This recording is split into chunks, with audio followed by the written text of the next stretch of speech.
Nous allons prendre Jean, chapitre 13.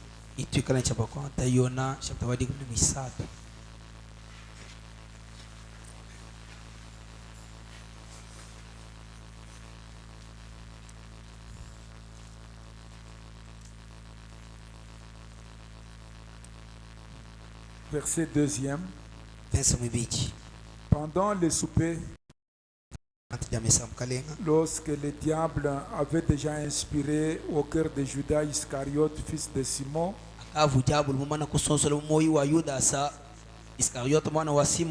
le dessein de les livrer,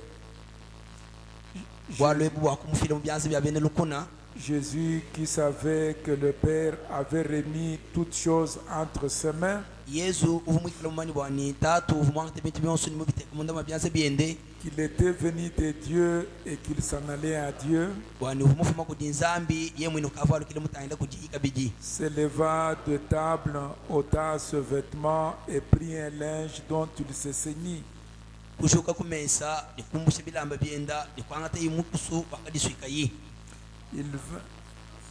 Ensuite, il versa de l'eau dans un bassin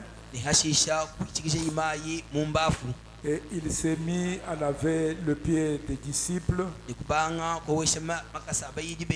et les essuyant avec le linge dont il était saint. Il vint donc à Simon Pierre et Pierre lui dit: Toi, Seigneur, tu me laves le pied?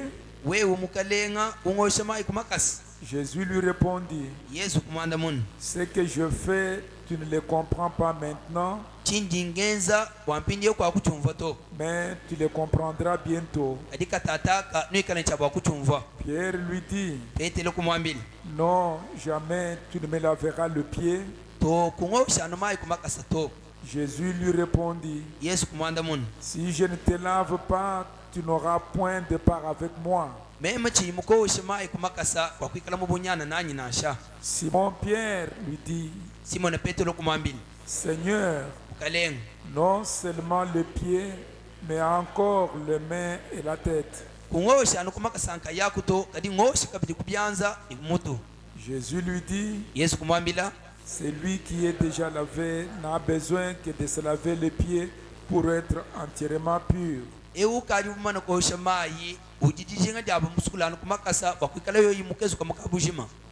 êtes purs, mais non pas tous. Car il connaissait celui qui les livrait.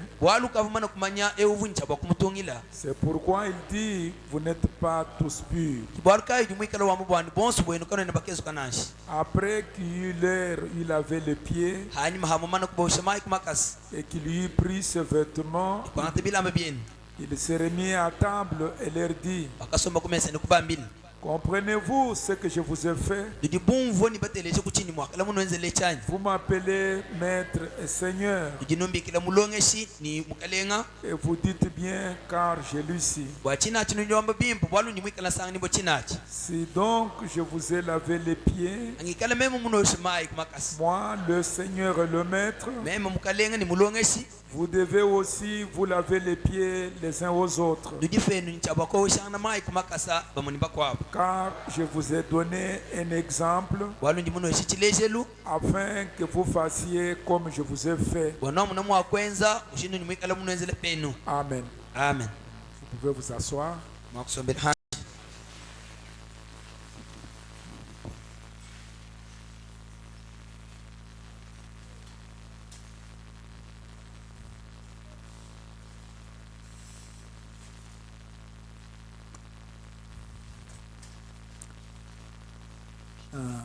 Frère Banam dit: Je pense,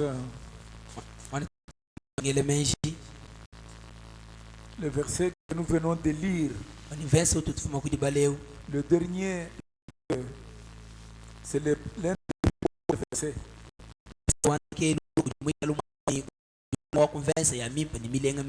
Il dit: Parce que je vous ai donné un exemple afin que vous fassiez.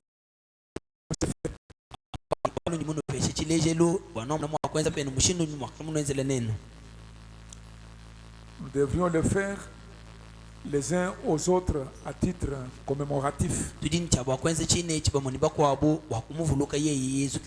Parce que cela est une coutume de l'Église et de nous rassembler.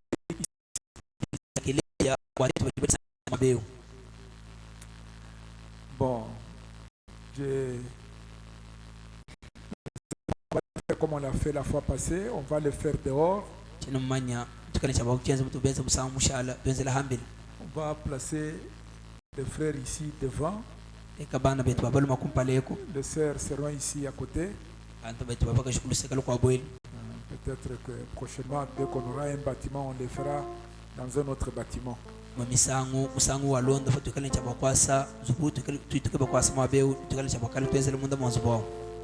Alors, nous avons reçu 3 ordonnances que nous devons respecter. Il y a le baptême d'eau dans le nom du Seigneur Jésus, c'est une ordonnance.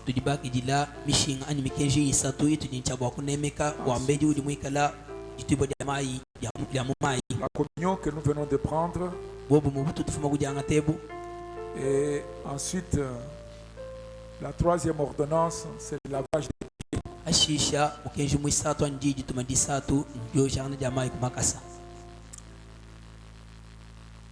Bon, Frère Branham dit, il y a parfois des gens qui pensent que ce n'est pas nécessaire de se laver les pieds.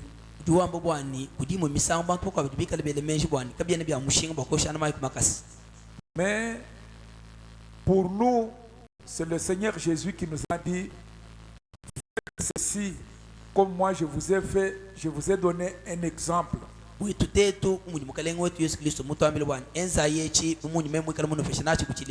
Ça a une signification particulière. Donc c'est un signe, un acte d'humilité. Vous savez, dans l'Ancien Testament, si vous lisez la Bible, quand les anges sont allés chez Abraham, ils avaient déjà l'habitude de laver les pieds des gens. Même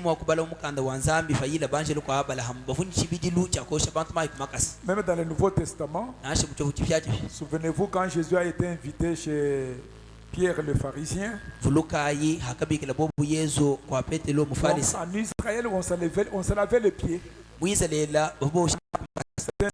Quelqu'un était accueilli et ainsi de suite. On devait faire cela pour qu'il puisse entrer, et on lavait les pieds, on pouvait les parfumer, et ainsi de suite pour enlever un peu les boursouflures de chaleur et les poussières des pieds.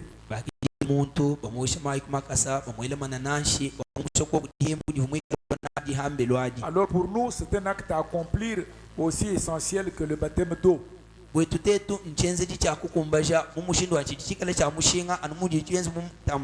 qu'ici, notre Seigneur dit,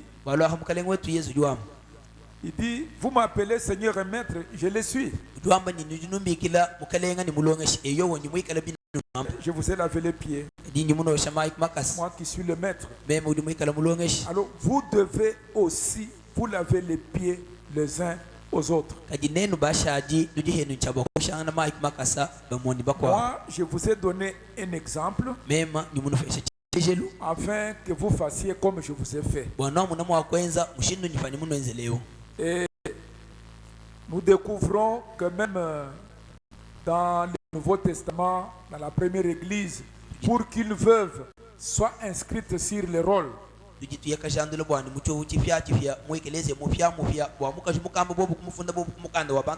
parmi les conditions que Paul avait écrit à Timothée,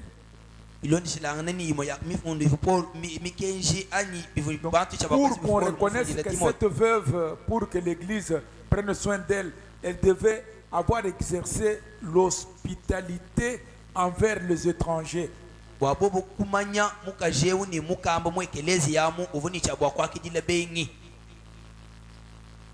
Et que là il avait le pied de saint, en se montrant humble.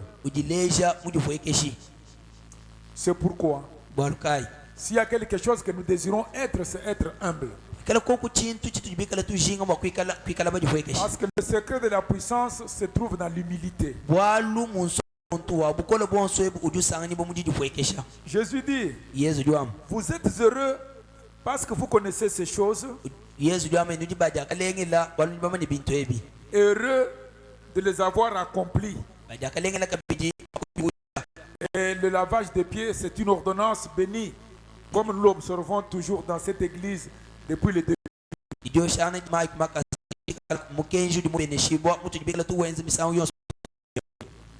C'est pourquoi ceux qui sont habitués connaissent.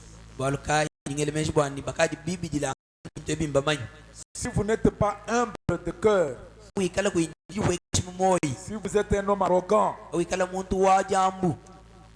vous risquez de prendre simplement une condamnation dans cela.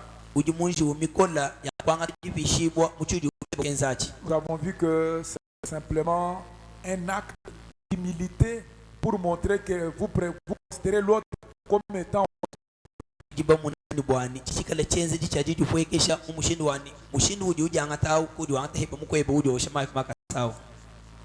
Il dit, nous devons aimer dans notre cœur venir à l'église.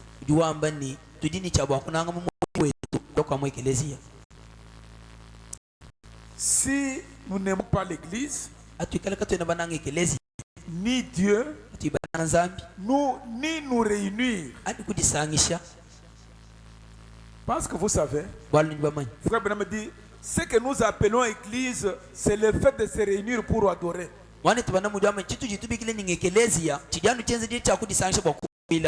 Donc quand nous disons église, nous devons nous aimer.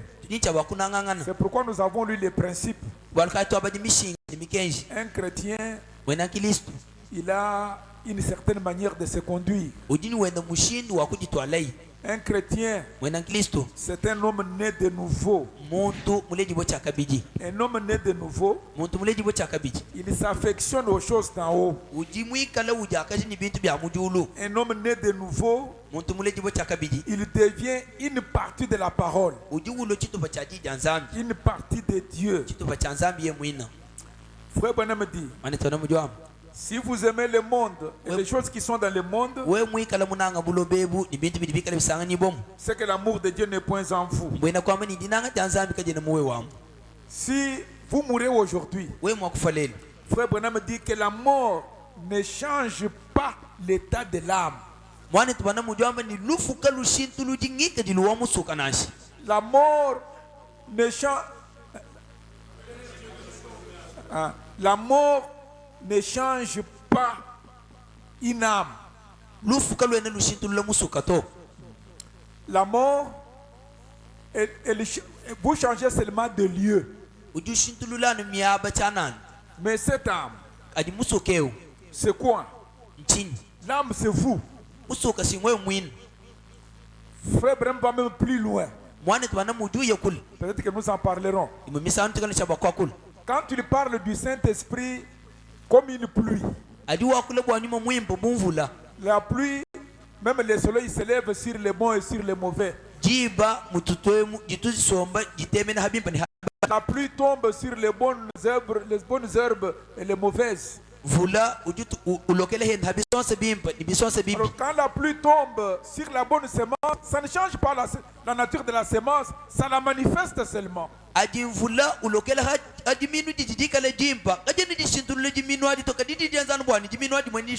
même l'ivraie aussi va croître. On la remarque que c'est l'ivraie. Donc le Saint-Esprit en tant que pluie, elle peut tomber sur quelqu'un qui n'est même pas sauvé. Et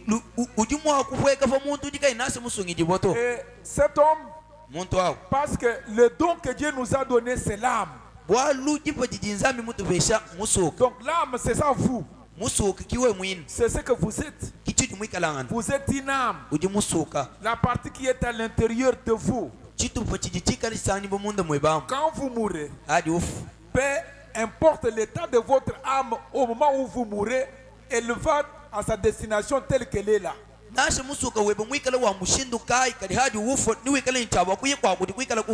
ne pourrez pas la modifier.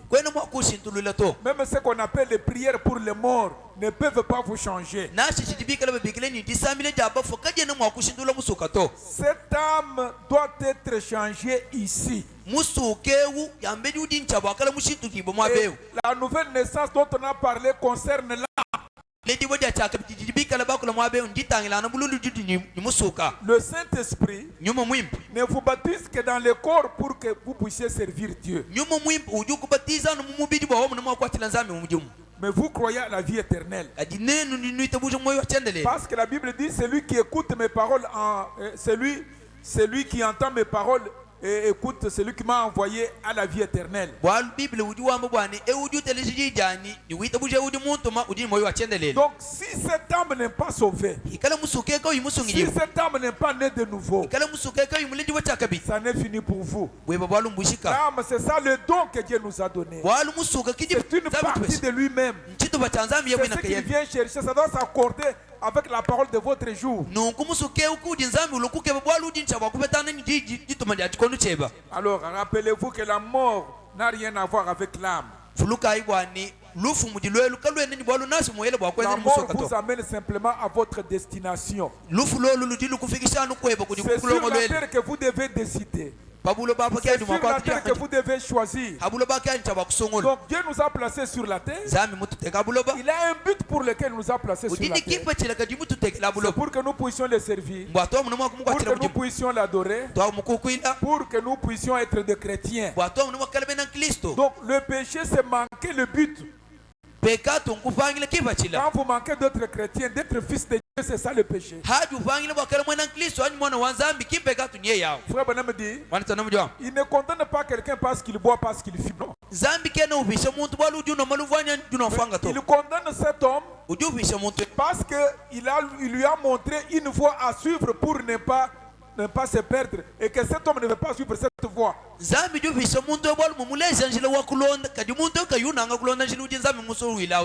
pourquoi, comme il a rejeté la voie de son jour, le chemin, alors ça n'est fini de lui.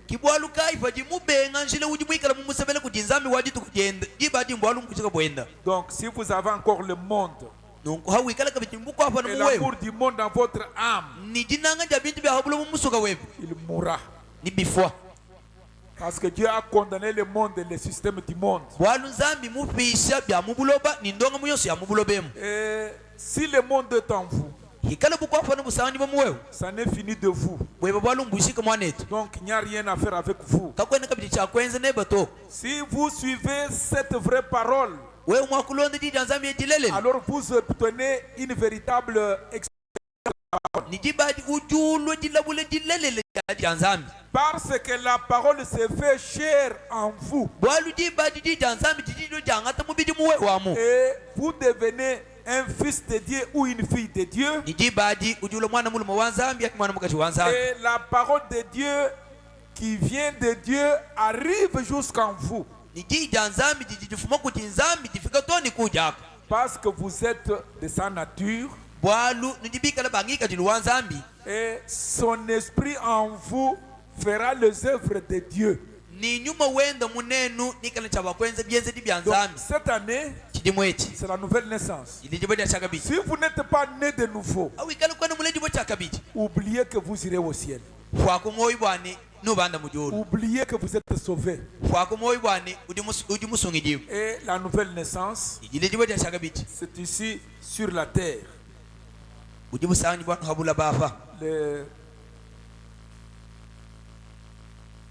Ok, je crois que Frère Branham il continue, il dit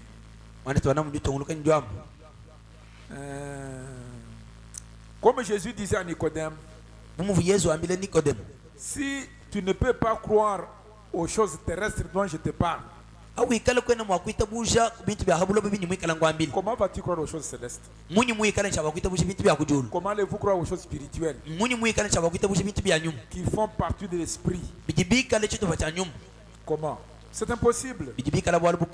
Et il ne croit même pas au fait de porter des vêtements convenables. Un homme qui n'est pas né. Donc, une femme, un homme il ne comprend même pas qu'il faut porter des vêtements convenables. Ce sont des gens qui ne comprennent même pas qu'il faut cesser de fumer, de mentir, ainsi de suite. Et qui doivent abandonner leur colère. Ainsi de suite. Les faux prophètes, les faux enseignements amènent de fausses naissances. Il y a beaucoup d'enseignements et ça donnera de fausses naissances.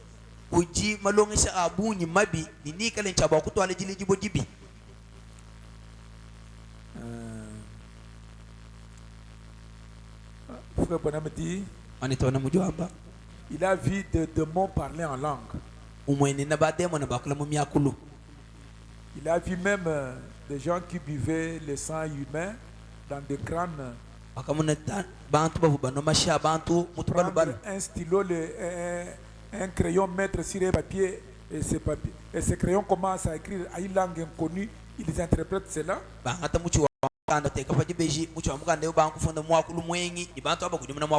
Donc tout ça ne signifie rien.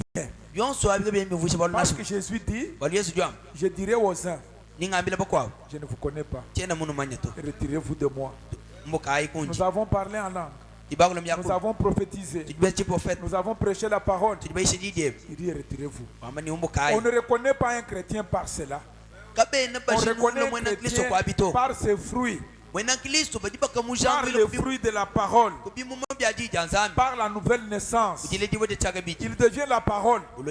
La parole prend chair en vous. Vous n'avez pas le temps qu'on vous rappelle d'aller à l'église. On vous rappelle qu'il faut, c'est le temps de prier. Ça, c'est votre vie. Donc, la nouvelle naissance, ça vient de la parole qui vit en vous. Mais avant cela, vous devez d'abord mourir. Frère Bonham dit, écoutez mes frères, être chrétien, c'est être semblable à Christ. Christ, c'est ça la parole. On ne peut pas parler de quelqu'un qui n'aime pas la parole. C'est impossible, parce que Christ, c'est la parole. Être chrétien, c'est être semblable à la parole. Donc, vous devenez la parole. Il dit, c'est un peu fort que je le dise. Imaginez-vous, si vous prenez un porc, vous l'habillez ou vous lui donnez la nourriture de brebis. Même si vous le brossez, comment vous le faites porter un costume, vous le lavez, il rentrera dans la boue. Parce que c'est un agneau, c'est un porc. Même si vous lui dites que ce qu'il fait est mauvais, lui il est content de ça.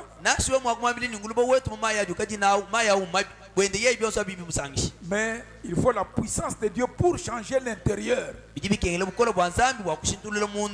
La nouvelle naissance, c'est comme Jésus dit, mes brebis entendent ma parole. Amen. Amen. Et même quand vous prenez une colombe, elle est différente des autres oiseaux. Et c'est ainsi aussi la nouvelle naissance. Alors, Frère Branham parle de sa première prédication. Avant qu'on nous lave les pieds, on parlait un peu de ceci. Pour aller au ciel, il n'y a pas de raccourci. Vous ne pouvez rien prendre. Il faut passer par le calvaire et passer par l'autel des reins. Vous passez par le serpent des reins. Les choses du monde doivent mourir en vous. Et vous devez croître dans le Seigneur. Et vous avez les expériences. Les bébés ne naissent pas adultes. Quand vous devez naître de nouveau, vous devez aussi commencer à grandir. Vous ne pouvez pas avoir un bébé qui est déjà adulte, non.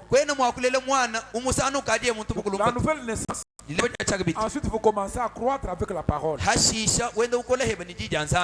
Branham dit, quand il a prêché son premier sermon, il dit, il a prêché le premier sermon, il a parlé, et il dit, j'ai vu toutes les vieilles dames qui étaient assises là-bas en train de pleurer. Ils disent, ah, ce garçon, c'est un garçon merveilleux. Alors, comme les femmes avaient pleuré, les vieilles dames, tout le monde pleurait, criait là-bas. Frère Branham est retourné voir son pasteur David. Alors ce vieux pasteur, qui était un ancien avocat, il dit, Frère Branham, je vais te voir dans mon bureau. Alors quand Frère Branham arrive là-bas, Frère Branham demande à son pasteur, comment c'était ma prédication? Il dit, c'est la pire des choses, la mauvaise des choses que j'ai entendues dans toute ma vie.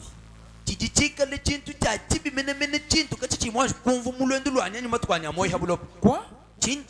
Il dit, je n'ai jamais entendu une mauvaise chose comme ça. Il dit, mais docteur Davis, tout le monde pleurait. Il dit, on pleure au funérailles, on pleure aux maternités lors des accouchements. Pleurer, c'est quoi? Il dit, ce que tu n'as même pas cité un mot de la parole de Dieu. Tu as parlé d'une mère qui était décédée. Les sentiments humains ont saisi ces femmes, ils ont commencé à pleurer. On n'est pas de nouveau sur base des choses et des sensations. Mais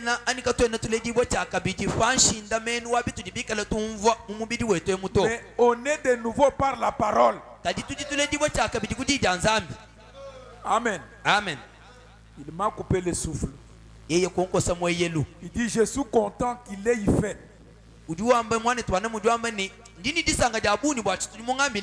Ce n'est pas le fait de sautiller. Ce n'est pas le fait de crier. C'est la parole qui vivifie. La parole est vivifiante. Ce ne sont pas les expériences. Oh, j'entends une voix. Oh, tout ça c'est bien. Dieu le fait. Mais on ne se base pas sur cela pour dire qu'on est né de nouveau. Même si vous faites des prophéties, elle peut être toute vraie. Mais la nouvelle naissance, ça c'est autre chose. C'est la parole de Dieu. Il dit, Billy, je me rappelle quand moi j'ai terminé aussi mes études, j'ai défendu ma première cause. Je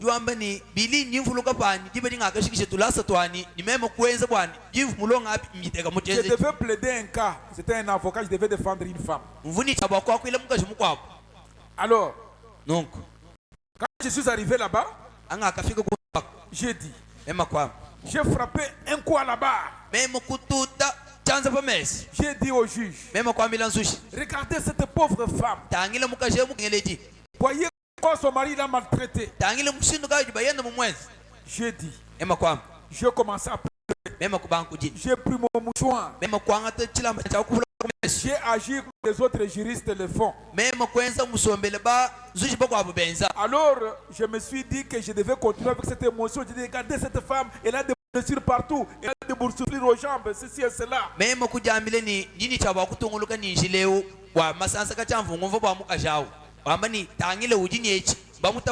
dit, monsieur le juge, votre honneur. Une femme maltraitée comme ça. Pourquoi ne pourriez-vous pas lui accorder son divorce? Regardez comment son mari l'a battu. Regardez au dos. Il y a des traces de sang. On ne peut même pas voir sous ses sous-vêtements. Donc cette femme a été maltraitée, battue. Alors accordez-lui son divorce.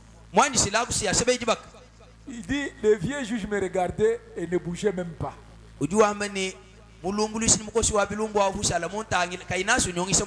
Alors l'autre avocat est venu me dire, Monsieur le juge, votre honneur, pendant combien de temps la cour peut-elle supporter de tels non-sens de cet avocat qui est en train de pleurer, qui est en train de dire des choses inutiles? Il fait la comédie. Donc vous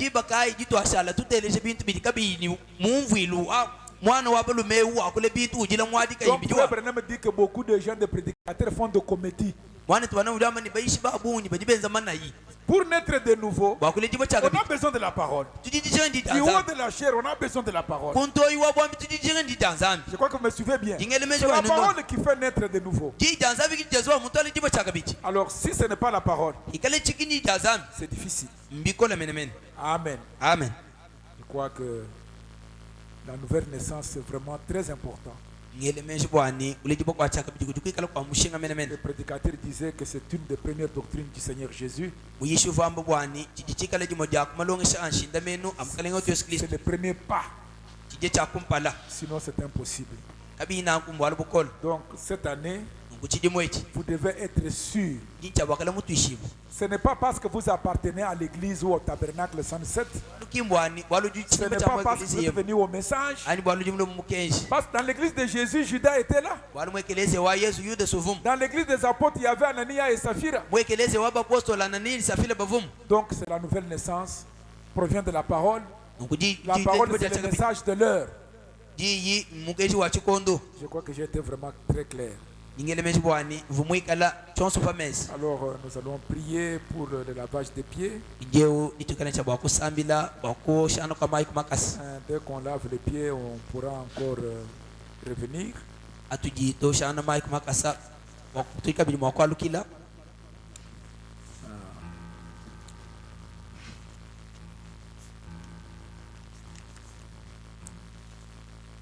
Prions.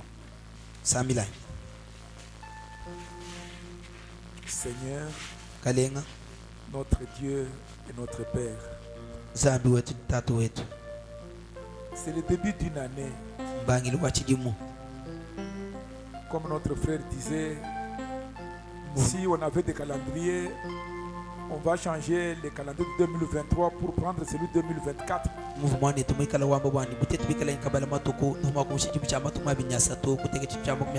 la nouvelle année, ce n'est pas le changement de calendrier. Dieu Tout-Puissant, Dieu bien-aimé, comme tu nous as dit que nous devons naître de nouveau, Seigneur, ma prière est que cette année, dans cette église, il y ait véritablement de nouvelles naissances. Des chrétiens nés de nouveau, des gens qui s'affectionnent aux choses d'en haut, des gens qui t'aiment par-dessus toute autre chose. Seigneur, c'est une expérience surnaturelle. C'est une expérience qui vient de toi. C'est quelque chose qui change l'être intérieur. La nouvelle naissance change l'âme. Seigneur, nous la voulons. Comme cela provient de la parole, la parole est une semence incorruptible. Nous te prions, Seigneur, que cette année 2024 puisse nous envoyer plus ta parole, qu'elle puisse nous être révélée, pour que nous puissions bâtir notre église sur la révélation de ta parole. Maintenant, Seigneur, tu nous en as donné l'exemple. Nous voulons aller maintenant au lavage des pieds. Dieu Tout-Puissant et Dieu bien-aimé, nous n'observons pas seulement un commandement, mais c'est une ordonnance que tu nous as accordée. C'est un sacrement Nous voulons exprimer réellement l'humilité qui se trouve dans nos cœurs. Oh, Dieu bien-aimé. Éloigne de nous toute arrogance. Éloigne de nous, Seigneur, tout doute. Mais que nous puissions, Seigneur de gloire, regarder notre prochain comme étant au-dessus de nous-mêmes.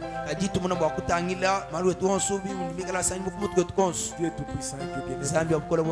C'est pourquoi lorsqu'on va faire cela, c'est vraiment l'expression de notre cœur.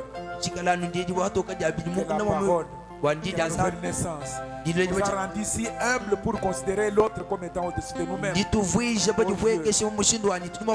prions pour nos frères.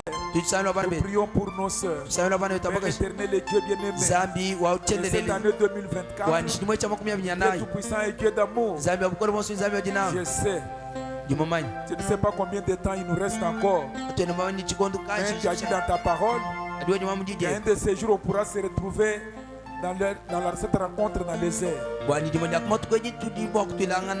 Ma prière, Père, est que chaque personne qui est ici, papa ou maman, jeune fille ou jeune garçon, ou de n'importe quel âge, Seigneur, on puisse se retrouver dans ta présence. Pourquoi Dieu est saint. Bénis, Seigneur, ces groupes de gens, parce qu'ils connaissent ces choses et surtout qu'ils sont en train de les mettre en pratique. Dieu tout-puissant et Dieu bien-aimé, lorsque nous partirons de cet endroit, je te prie, Seigneur, que nos cœurs et nos âmes soient pleines, Seigneur, de ta présence, soient pleines de ta parole. Père éternel et Dieu bien-aimé, non pas la parole de notre âge, mais la parole de ces jours. Que cette glorieuse lumière qui a fait briller le soleil de ces temps, parce que tu as dit qu'au temps du soir, le soleil paraîtra. Alors je te prie, Père éternel et Dieu bien-aimé, que la lumière du soleil puisse briller sur ces groupes de gens, puisse briller sur cette église. Père tout-puissant et Dieu bien-aimé, afin que 2024 soit une année prospère, une année, Seigneur, de réussite, une année parmi les années les plus bénies. Père éternel et Dieu de gloire, accorde cela pendant que nous sommes en train de nous laver les pieds au nom de Jésus et pour ta gloire. Amen.